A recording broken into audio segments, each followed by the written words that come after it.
Hi everyone, I'm Hel. Today, I'm going to show you my complete collection of Booster 2, which was released in Japan back in May 1999. The Booster series was a unique set of cards originally sold through vending machines in Japan. This is the second entry in that series. To give you some context on the timing, it actually came out just 2 days before the third main booster pack, Volume 3. Alright, let's jump right into the binder. First, let's look at the 5 rare cards. All of these were also included in Volume 3. However, since Booster 2 launched 2 days earlier, you could say these cards technically made their first ever appearance right here. Among them, Mabarel, Akihiron, Giant Mech Soldier, and Ansatsu were the very first high-level monsters in the Booster series. Interestingly, Mabarel and Akihiron were never released outside of Japan. The name Akihiron is actually a bit of a mystery. The word doesn't exist in Japanese, but Akihiro is a very common male name. It's possible it was named after someone on the Yu-Gi-Oh development team. Then we have Rogue Doll. At the time, it had the highest ATK for a level 4 monster.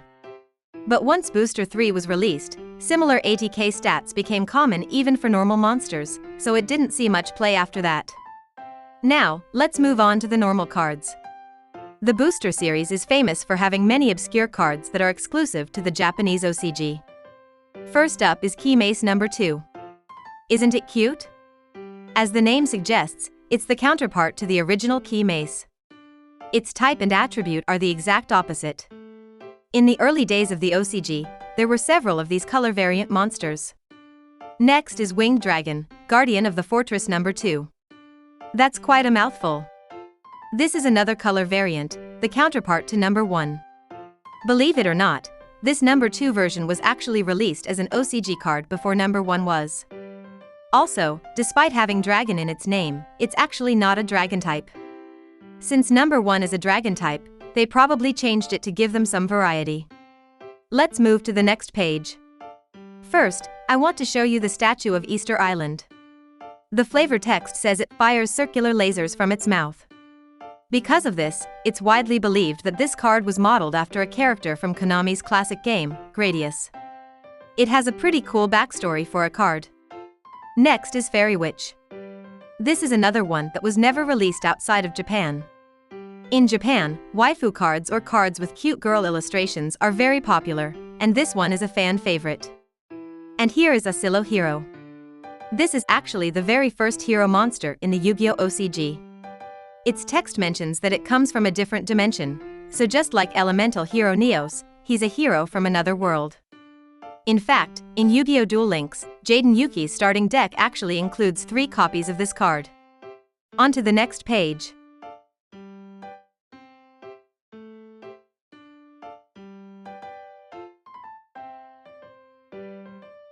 The card I want to highlight here is Boo-Koo.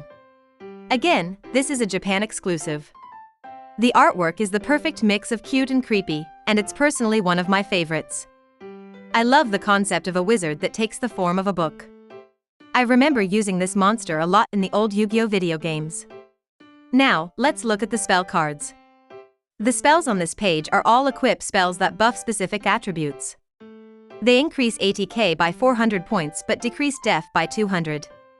It's a mystery why equipping a magic item would lower your defense, but that kind of quirky logic is what makes early Yu-Gi-Oh so charming. Personally, I think the art for Sword of Dark Destruction is super cool. Moving on.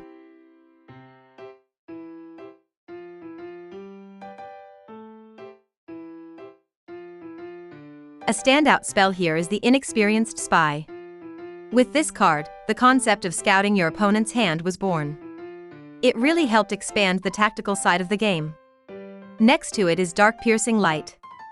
It has the effect to flip all of your opponent's monsters face up. It's essentially a weaker version of Swords of Revealing Light. Since Swords was already out when Booster 2 was released, this card almost never saw any competitive play. Finally, the last page. I keep the rule cards here, but unfortunately, my collection is far from complete. There are 6 different rule cards for Booster 2 numbered 1 through 6, but I've only managed to find 2 so far. These are really hard to come by, so I'm going to keep hunting for them patiently.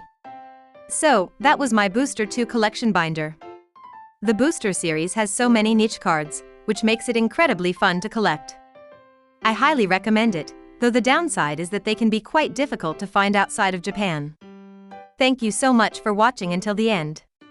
If you enjoyed this video, please hit the like button and subscribe to the channel. I'll see you in the next one. Bye.